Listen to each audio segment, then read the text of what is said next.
welcome back to Stamping at the Warren, and today I have a little woodland critter for you. Hopefully you can see his cheeky little face there. He's got Google eyes so they rattle around, and a little happy smile, and he's got little legs here, look, that are made using a little heart punch, and I just thought he would be really great fun for party favours, even if they're paying, pass the parcel, things like that, all sorts of games that kiddies could win one of these little boxes with a goodie inside. And I love the Google eyes because I just think they're just super fun, and sometimes it's nice to get in touch with your inner child, and I know that all of my grandchildren have birthdays coming up, and just playing around with ideas of what we could use. So here I've used the Shine On specialty designer paper. It's actually a printed craft cardstock, so it's really thick and robust. You can hear me banging it there. It really is solid. And it's the one that I'm using today, although it's a conifer branch, I suppose. I think that would look really fun as a forest critter as well. So we'll get on and make this little chappie.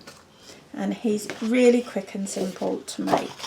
The first thing that you want to do is just fold the cardstock in half, and then using a Papercraft scissors,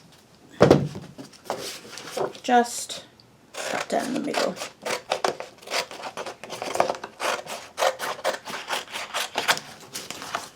And next you want your big shot up.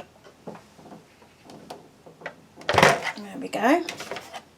And I may even have to stand up for this. I don't often stand up because I don't do well on my legs, but sometimes you just need to. So cut in half this A12, this 12 by 12 cardstock will fit. Obviously it wouldn't fit through your big shot otherwise.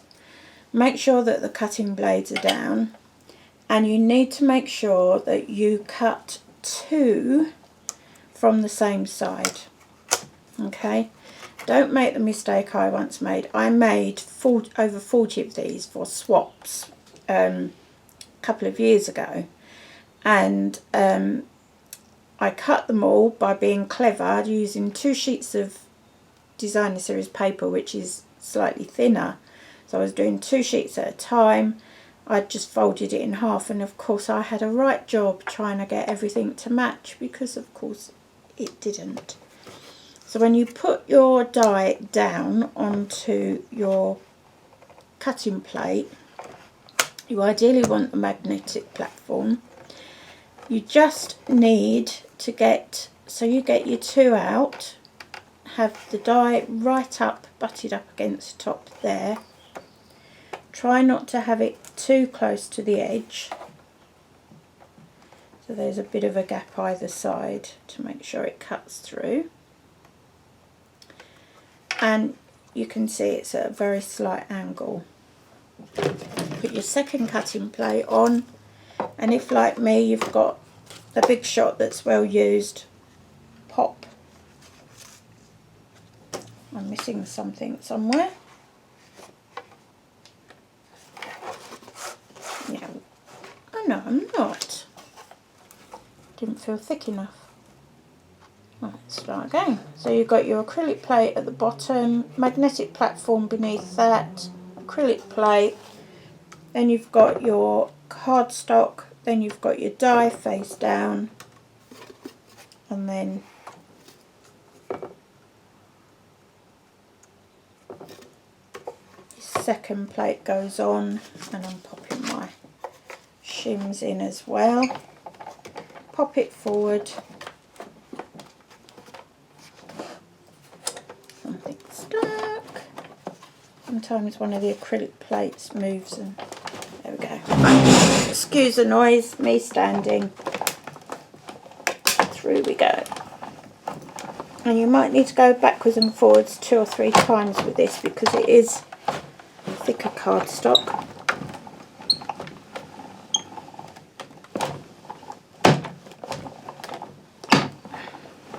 And my machine is getting old. You can probably hear it squeaking away. I might see if my husband can take it apart, and I think there might be a bush in there that needs replacing.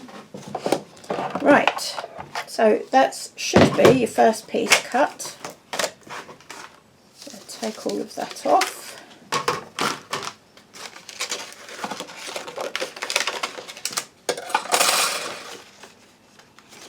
It's just missed a bit here, look. So just with a pair of paper snips,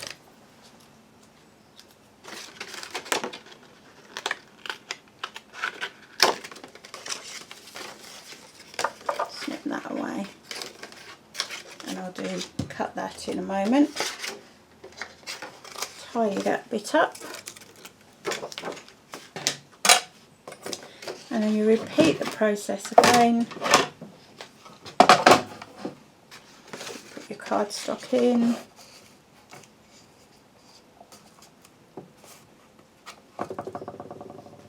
and my die, which I've hidden underneath everything. And you want the same side facing, and then you do exactly the same thing. So you can see you will get 2 out, and just make sure that there is an edge either side, because that's when what's happened here, I'd obviously got too close to the edge and there wasn't enough pressure to cut. So I'm standing again, sorry.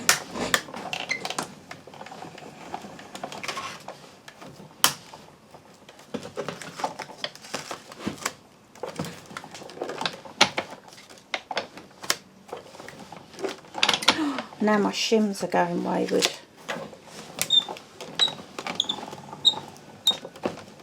You can use a piece of folded cardstock as shims if your big shot is getting a bit old and loose like mine. And the shims just help you get even pressure to get a clean cut. Right, back down. See, just that bit I'm out of puff. Oh, right. All of that can go to one side. That one's come out beautifully. So this one is my fault, I just didn't get it placed quite correctly. So it is worth taking time. If you get cardstock stuck in, just give it a whack on the, she says, on the side of the table, and it should come out, but it's not going to. So next best thing. So the only places is here, that bit there, and this little strip here, and you'll find that the cardstock might get stuck in there, so you just want to release that, otherwise it builds up each time you use it. So I just need to, so if like me you make a boo-boo and you don't line it up quite right, just snip around the score lines.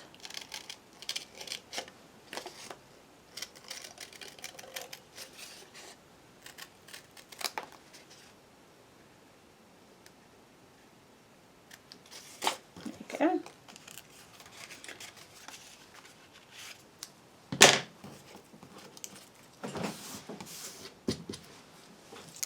Of those bits, and yeah. Right, so you've got a few scored lines, so this die cuts and scores, and you want the little looped handle to come forwards, that one back, and the same on here. So the little handle comes forward on the score line, and then the other two go back. and it's amazing how quick and easy it is to pop this together. So you just want a bit of fast fuse or tape and tear. I'm using fast fuse. Get close to those score lines but not over it.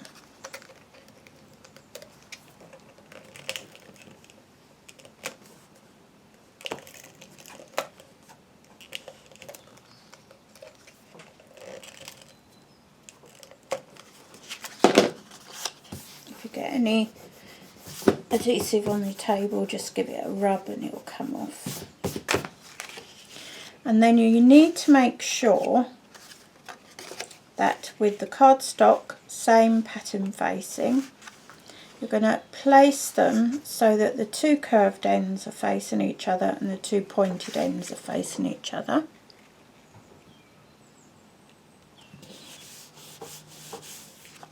And how this goes together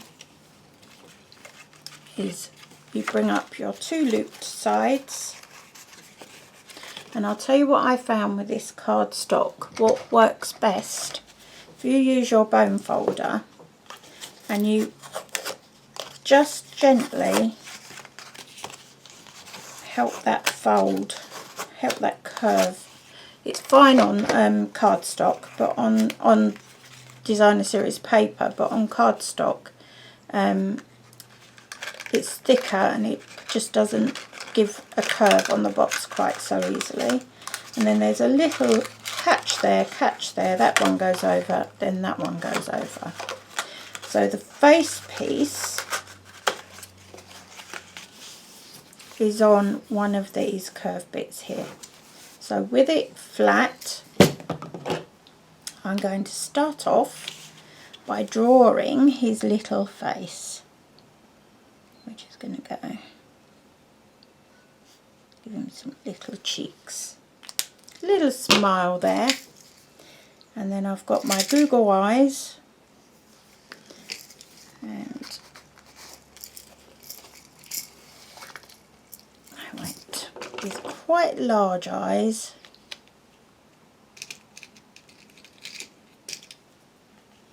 Like that.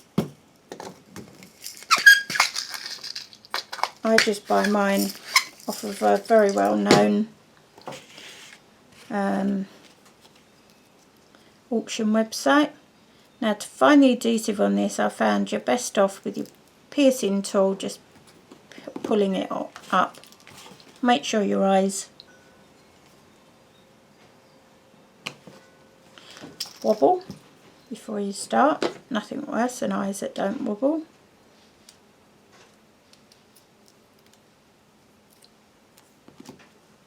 Pop his two eyes together, not quite together, otherwise he'll look boss-eyed. And then you can fold your box up.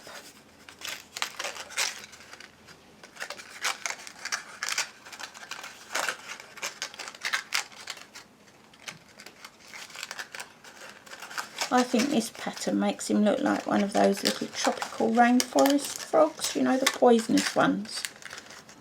But he's too happy to be a poisonous one, so we won't say he's one. He might get upset with us. There's his little happy face. And then we're going to create two little feet or legs for him here. And I did that using the leftover bits of cardstock here.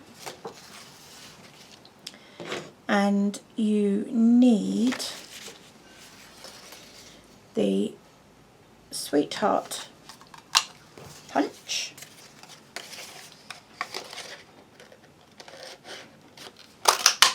One,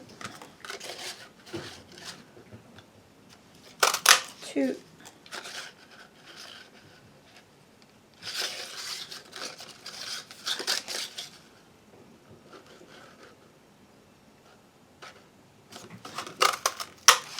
three,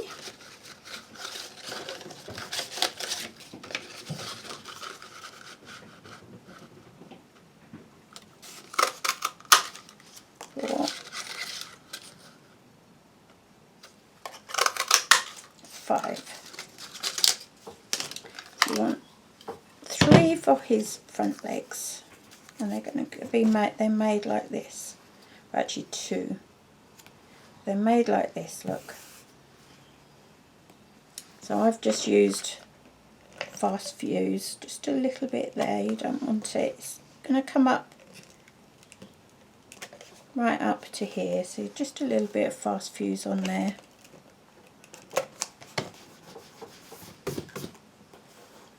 And then line up his legs, so it looks like that, and then sit him down, and then you can turn him over and rub those. And then to make his little side feet, so I think he needs a foot there.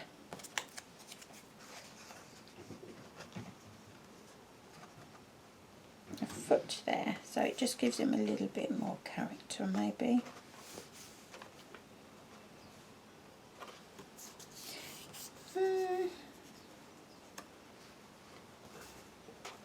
What do you think?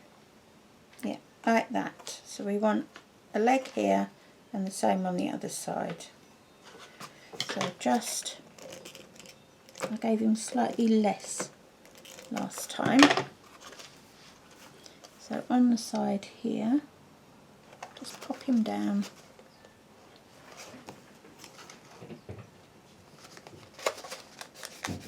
Pop him on.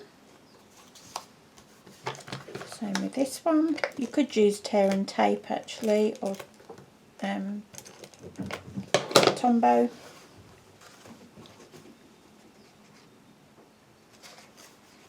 Right, so I obviously misplaced them, so he's got one missing there, so let's pop that one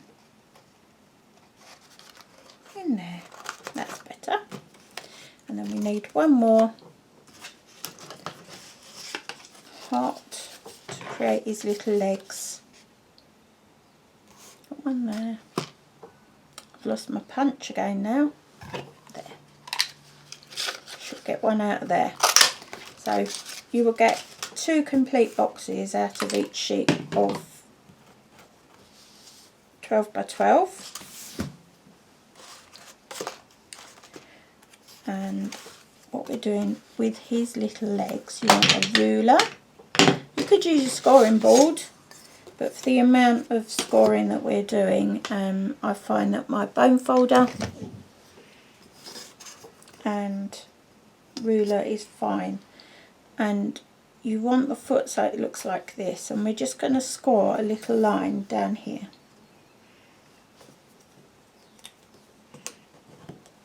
Now if you pop it down onto a paper piercing mat, like a foam mat, that helps. It has the same effect by having it on my grid paper here. And that will give you a slightly better score line. Then you just want to fold that score line up. Same with the other one.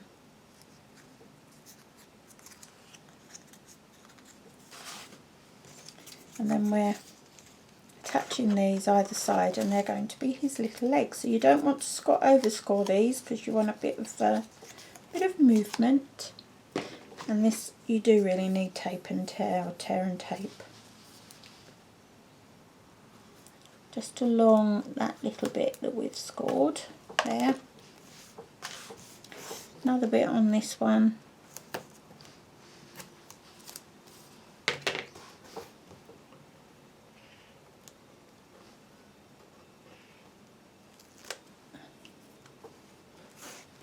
I'm going to take the cover off on both of these bits.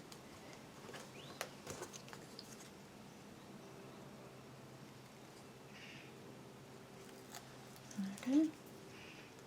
And because we've already got that little bit of feet here, you can wedge that in, and then with your bone folder, just rub his leg down. And the same on this side. it in.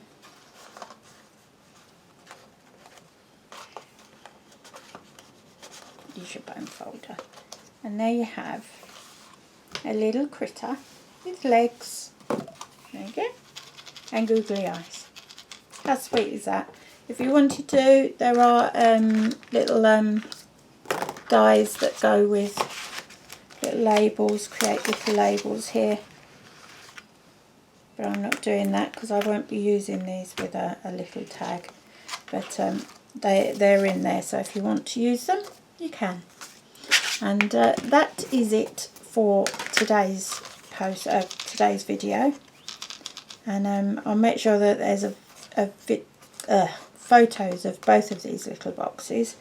And I just love them, and you can imagine children having great fun. I mean, one of the projects that they could actually do is make their own boxes, couldn't they, at a party.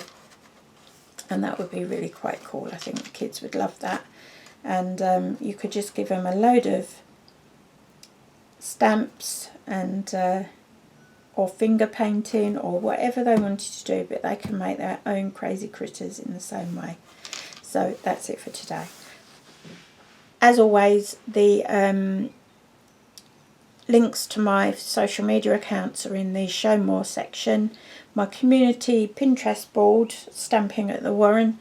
If you follow that board, then you, as long as I see that you are interested in papercraft, I'll send you an invite to start pinning on there. I don't mind if you're a demonstrator or if you're just a hobby, or if you do cards and the such like in a professional way. I just like everybody sharing their ideas and having new friendships forming and just enjoying creativity really. And leave comments too. I do like comments. So full blog post will be obviously on my blog at the same time today's video goes live. And otherwise I will see you tomorrow for another tutorial. Thank you very much for watching. Ta-ta for now.